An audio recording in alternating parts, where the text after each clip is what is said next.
Ricardo Richard Ramirez, February 29, 1960, June 7, 2013, dubbed Night Stalker, Valley Intruder, as his attacks were first clustered in the San Gabriel Valley, and Walking Killer was an American serial killer whose crime spree took place in California between June 1984 and August 1985. He was convicted and sentenced to death in 1989. He died in 2013 while awaiting execution. Ramirez's childhood is considered an influence on his crimes. Abused by his father, Ramirez began developing gruesome, macabre interests in his early and mid-teens from his older cousin, Mike Ramirez, who allegedly also taught him some of the military skills he would go on to use during his year-long killing spree. Ramirez also cultivated a strong interest in Satanism and the occult. By the time he had left his home in Texas and moved to California at age 22, he had begun frequently using cocaine. Ramirez would often commit burglaries to support his drug addiction, many of which were later frequently accompanied by murders, attempted murders, rapes, and assaults. Ramirez's highly publicized home invasion and murder spree terrorized the residents of the greater Los Angeles area and later the San Francisco Bay Area over the course of 14 months. However, his first known murder occurred as early as April 1984. This crime was not connected to Ramirez, nor was it known to be his doing until 2009. Ramirez used a wide variety of weapons and different murder methods, including handguns, various types of knives, a machete, a tire iron, and a claw hammer.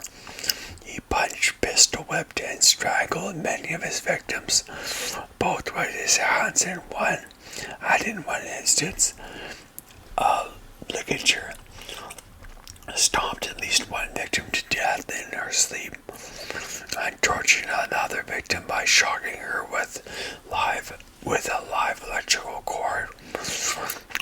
Ramirez also enjoyed frequently degrading and humiliating his victims, especially those who survived his attacks or whom he explicitly decided not to kill, by forcing them to profess that they loved Satan, or telling them to swear on Satan if there were no more valuables left in their homes he had broken into and burglarized. In 1989, Ramirez was convicted of 13 counts of murder, 5 attempted murders, 11 sexual assaults, and 14 burglaries. The judge who upheld Ramirez's 19 death sentences remarked that his deeds exhibited cruelty, callousness, and viciousness beyond any human understanding. Ramirez never expressed any remorse for his crimes. He died on June 7, 2013, of complications from B-cell lymphoma while awaiting execution on California's death row. Early life and education. Ricardo Richard Ramirez Ramirez was born in El Paso, Texas on February 29, 1960 to Julian and Mercedes Ramirez, the youngest of their 5 children. His father, Julian, a Mexican national and former Ciudad Juarez policeman who later became a laborer on the Atchison, Topeka, and Santa Fe Railway, was an alcoholic who was prone to fits of anger that often resulted in physical abuse towards his wife and children. Richard began smoking marijuana and drinking alcohol at the age of 10. As a 12-year-old, Richard, or Richie as he was known to his family, was strongly influenced by his older cousin, Miguel Mike Ramirez, a decorated Green Beret combat veteran who himself had already become a serial killer and a rapist during his time in the United States Army in the Vietnam War. Mike often boasted of his brutal war crimes and shared Polaroid photos with Richard showing Vietnamese women who he had raped, murdered, and dismembered or decapitated. Richard would later state while incarcerated that he was fascinated rather than repulsed by the images and stories Mike shared with him. Mike taught his young cousin some of his military skills, such as killing with stealth and effectively staying hidden in the dark, especially at night. Around this time, Richard began to seek escape from his father's violent temper by sleeping in a local cemetery. Richard was present on May 4th, 1973, when Mike fatally shot his wife Jessie in the face with a handgun during a domestic argument. Like the graphic photos and stories of his cousin's war crimes in Vietnam, Richard would later similarly remark that witnessing the murders was not traumatic for him in any traditional sense, but rather a subject of fascination. After the shooting, Ramirez became sullen and withdrawn from his family and peers. Mike was later found not guilty of Jesse's murder by reason of insanity, with the shooting attributed to post-traumatic stress disorder from his service in Vietnam. He was confined for several years at the Texas State Mental Hospital.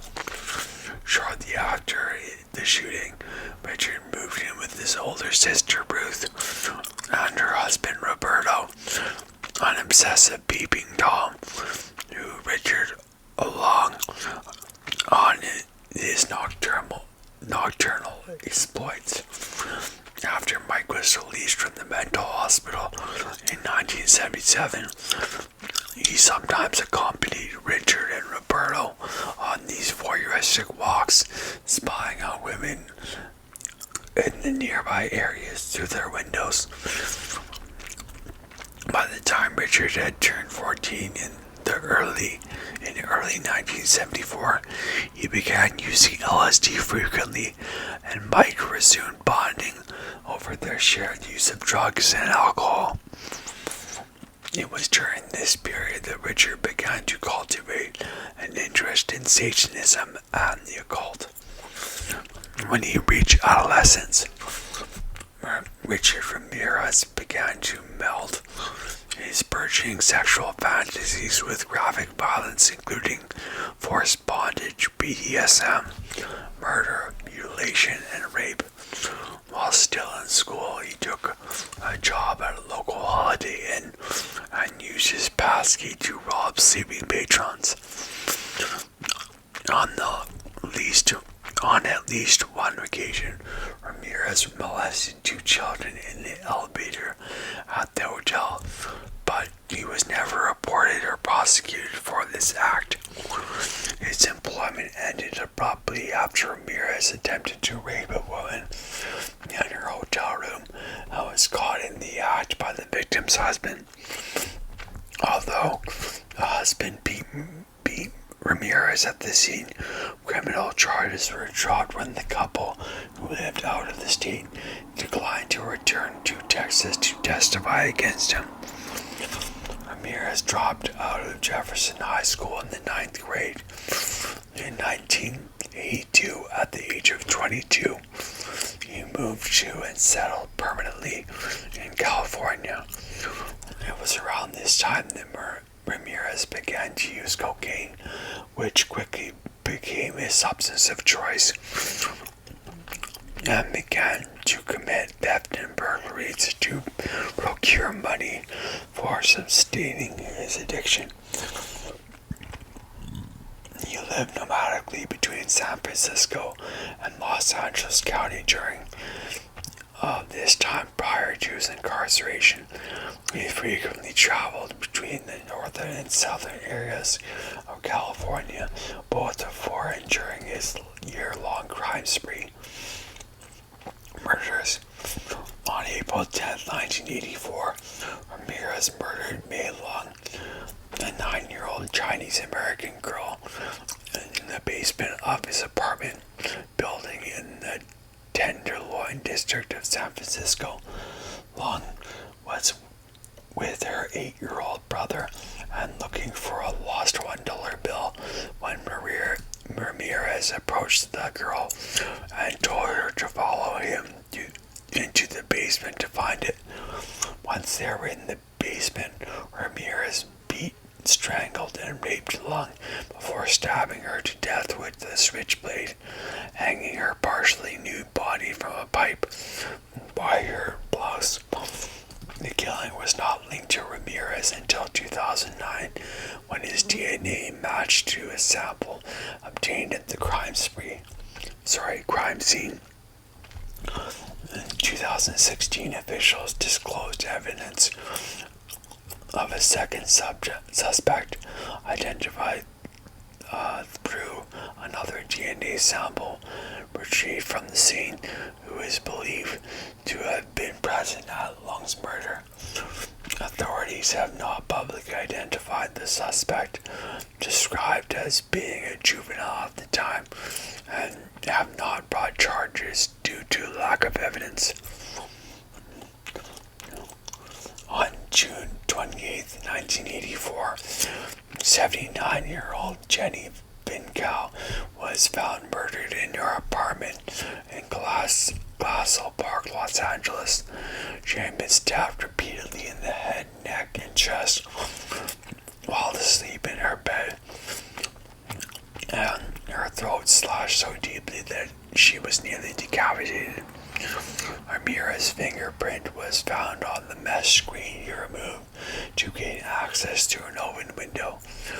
This Ramirez's second known murder established his pattern of breaking into homes, committing partially vicious murders, and frequently burglarizing his victims, either before or after killing them, which was mainly to support his cocaine addiction and to pay his rent. On March 17, 1985, Ramirez attacked 22-year-old Maria Hernandez outside her home in Rosemead, California, shooting her in the face with a .22 caliber handgun after she pulled into her garage. She survived when the bullet ricocheted off the keys she had held in her hands as she lifted them to protect herself. Hernandez played dead until Ramirez left the scene. Inside the house, her roommate, Dale Yoshi Okazaki, age 34, heard the gunshot and ducked behind a counter when she saw Ramirez enter the kitchen. When she raised her head to get a look at what had happened, he shot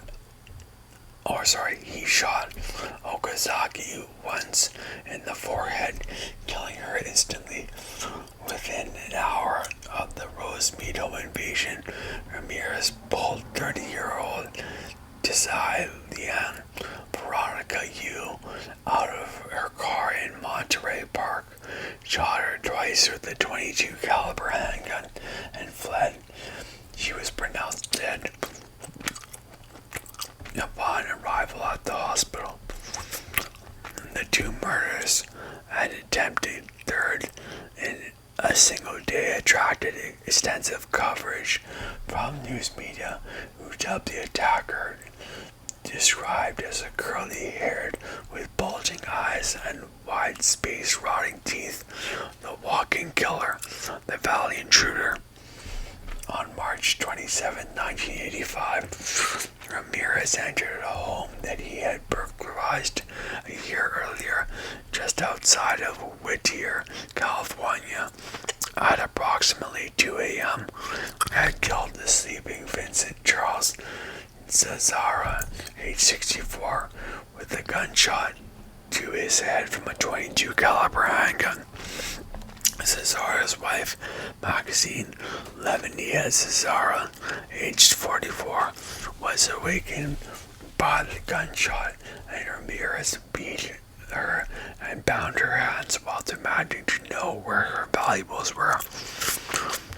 While he ransacked the room, Maxine escaped from her bounds and retrieved a shotgun from under the bed, which was not loaded. The infuriated Ramirez shot her 3 times with the .22, then fetched a large carving knife from the kitchen. He mutilated her body by stabbing her several times, then removed her eyes with the knife and placed them in the jewelry box, which he took when he left, and kept his apartment as a souvenir until his arrest. He kept it at his apartment as a souvenir until his arrest. The autopsy determined that the mutilations were post-mortem. Vincent and Maxine's bodies were discovered by their son Peter. Ramirez left footprints from a pair of Avia sneakers in the flower beds, which the police photographed and cast. This was virtually the only evidence that the police had at the time. Bullets found at the scene were matched to those found at previous attacks. The police determined that a serial killer was at large. On May 14, 1985, Ramirez returned to Monterey Park and entered the home of Bill Doy, age 66, and his disabled wife Lillian, age 56. Surprising Doy in his bedroom, Ramirez shot him in the face with the .22 semi-automatic pistol as Doy went for his own handgun.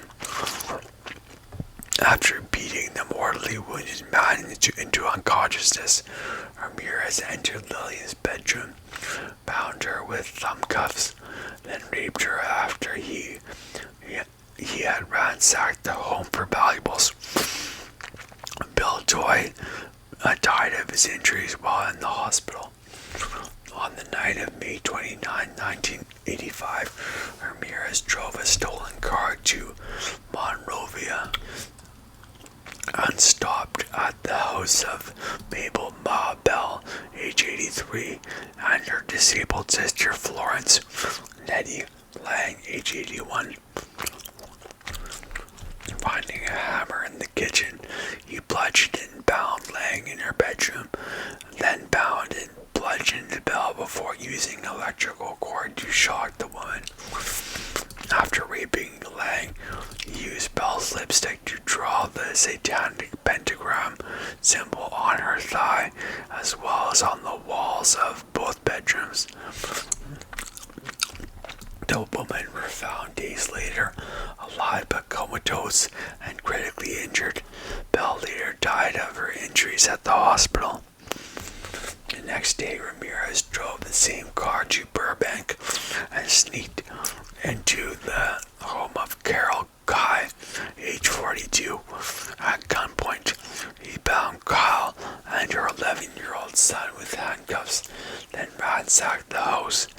He released Kyle to direct him to where the family valuables were, then raped her repeatedly.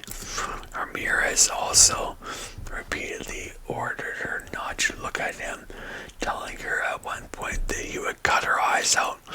He fled the scene after retrieving the child from the closet and binding the two together again with the handcuffs.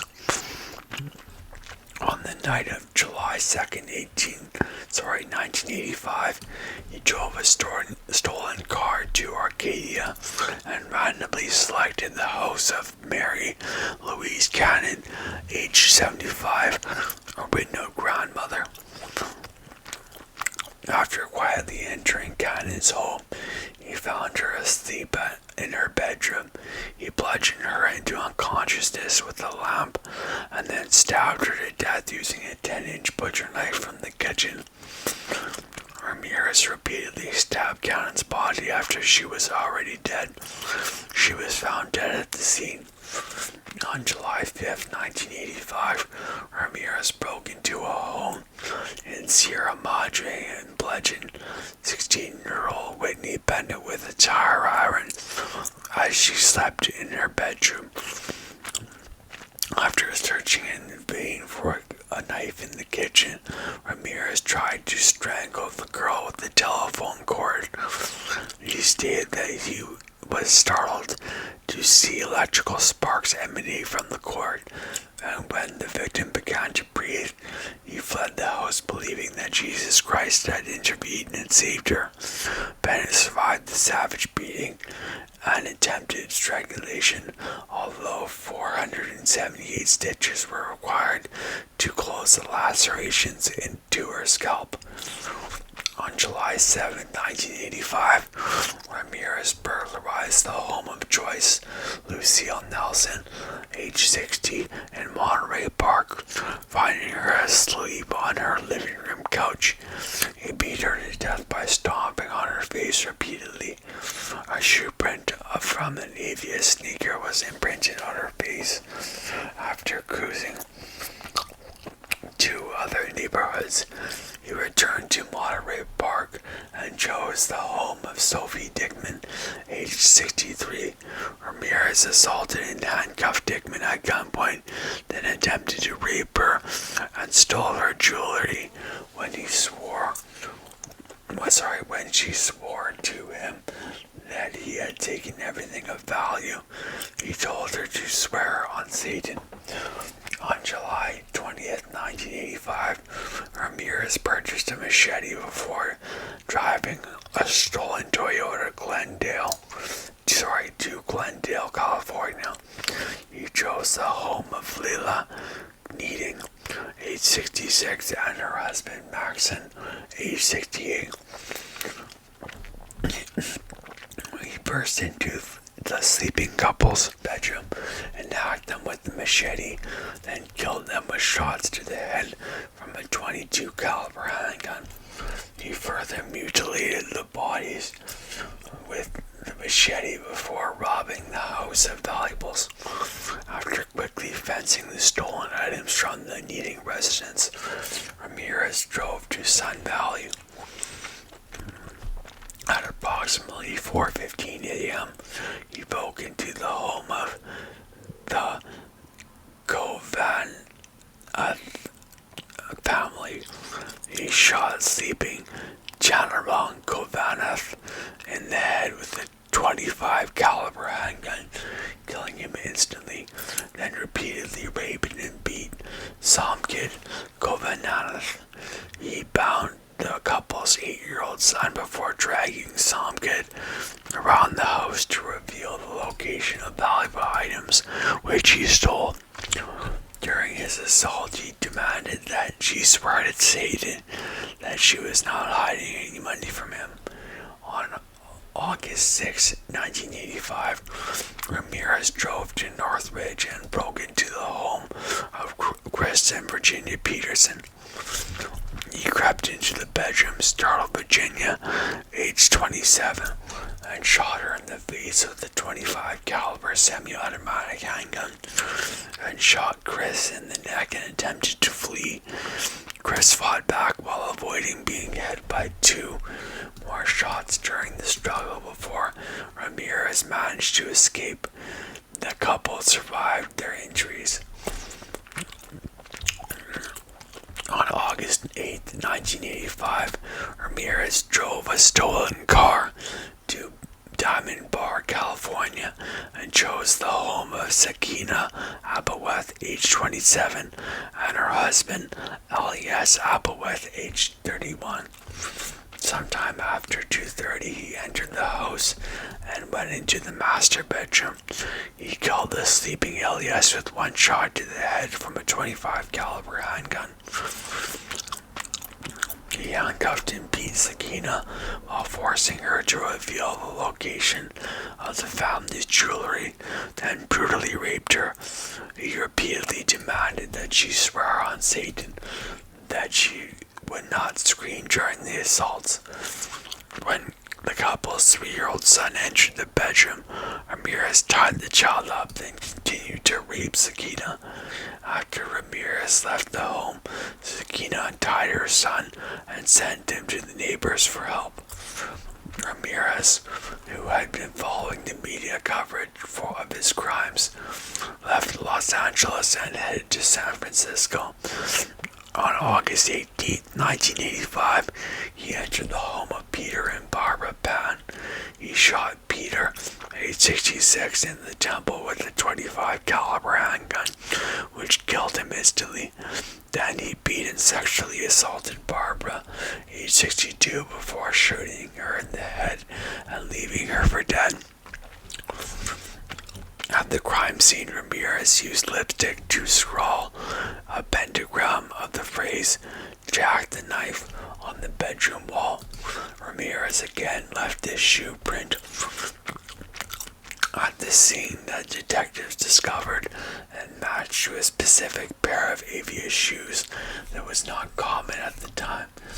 Lead detectives Frank Salerno and Jill Carrillo, who contributed to Netflix Night Stalker, The Hunt for a Serial Killer, contacted the manufacturer of aviator shoes and were able to retrieve the soles. Upon the discovery of the make and distribution across the United States, only 6 of them existed in the size 11.5, with 5 of them shipped to locations in Arizona and 1 shipped to a store in Los Angeles. It was evident that the 1 pair of its size and kind in the state of California then belonged to Ramirez. When it was discovered that the ballistics and the shoe print evidence from the Los Angeles crime scenes matched the Pan crime scene, San Francisco's then mayor, Dianne Feinstein, divulged the information, including the gun caliber, in a televised press conference. The leak infuriated the detectives in the case, as they knew the killer would be following media coverage, which gave him the opportunity to destroy crucial forensic evidence. Ramirez, who had indeed been watching the press, dropped his size 11.5 aviator sneakers over the side of Golden Gate Bridge that night. He remained in the area for a few more days before heading back to the Los Angeles area. On August 24, 1985, Ramirez traveled 76 miles south of Los Angeles in a stolen orange Toyota Mission Viejo. That night, he arrived at the homes of James Romero Jr., who had returned from a family vacation to Rosa Retiro Beach in Mexico. Romero's son, 13-year-old James Romero III, appeared to be awake while his family was asleep. James went outside his house to retrieve a pillow in inside a trunk, which was locked. When he was outside, he heard a rustling noise. Assuming it was an animal, James went to investigate the noise, but did not notice anything unordinary. James then went into his garage and began working on a mini bike before hearing Ramirez's footsteps outside the house. Thinking there was a prowler, James was observing Ramirez through the bedroom window, went to wake his parents, and Ramirez fled the scene. James raced outside and noted the color, make, and style of the car, as well as a partial license plate number. Romero contacted the police with this information, believing James had chased away a thief. After the encounter, Ramirez broke into the house of Bill Carnes, age 30, and his fiancée, Inez Erickson, age 29, through the back door. Ramirez entered the sleeping couple's bedroom and awakened Carnes when he cocked his .25 caliber handgun. He shot Carnes 3 times in the head before turning his attention to Erickson. Ramirez told her that he was the Night Stalker and forced her to swear. She loved Satan as he beat her with his fists and bound her with neckties from the closet. After stealing what he could find, Ramirez dragged Erickson to another room before raping her. He then demanded cash and more jewelry and made her swear on Satan there was no more. Before leaving the home, Ramirez told Erickson, "Tell them the Night Stalker was here." Erickson untied herself and went to the neighbor's house to get help for her severely injured fiancé. Surgeons removed 2 of the 3 bullets from his head, and he survived his injuries. Erickson gave a detailed description of the assailant to investigators, and police obtained a cast of Ramirez's footprint from the Romero house.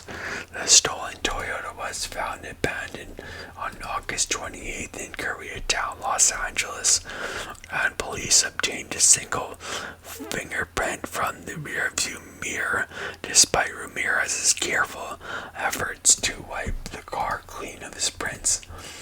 The print was positively identified as belonging to Ramirez, who was described as a 25-year-old drifter from from Texas, with a long rap sheet that included many arrests for traffic and illegal drug violations.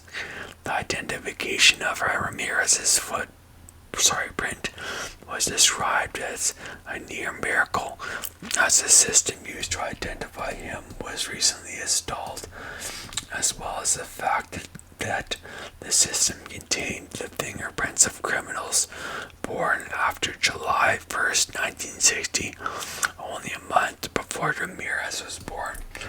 On August 29, 1985, law enforcement officials decided to release a mugshot of Ramirez from a 1984 arrest for auto theft to the media, and the Night Stalker finally had a face. At the police press conference, it was announced, "We know who you are now, and soon everyone else will. There will be no place you can hide." I guess that's all for now. Thank you for watching. Bye.